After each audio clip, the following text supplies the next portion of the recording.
जवाब दहिंदगान जो अदना मुल्क होने का दावा करते हैं और अपने आबाओ अजदाद के ज़माने से ज़मीन के कब्ज़े में हैं, ने ज़मीन के ऐलान और कब्ज़े के लिए मुकदमा दायर किया। उन्होंने 1959 के MLR के फ़ायदे का दावा किया, जिसने अदना मुल्क को ज़मींदार करार दिया। अपील गुजारों ने ये कहते हुए मुकदमे की मुखालफत की कि मुद्दा अलैहान उनके किरायादार हैं। ताहम अपील कुनिंदगान मकान मालिक और किराएदार के ताल्लुकात का कोई सबूत फराहम करने में नाकाम रहे। अदालत ने मुद्दा अलैहान के किराएदार होने का दावा करने के साथ साथ ज़मीन पर खुद काश्त करने का दावा करने के अपील गुजारों के मुतज़ाद मौक़िफ़ को नोट किया।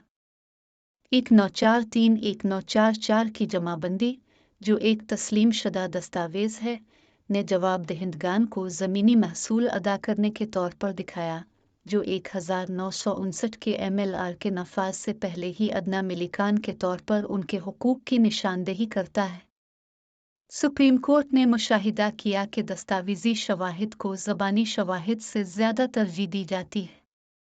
फौरी मामले में दस्तावेज़ी सबूत वाज़े तौर पर जवाब दहिंदगान के मौक़िफ़ की हिमायत करते हैं।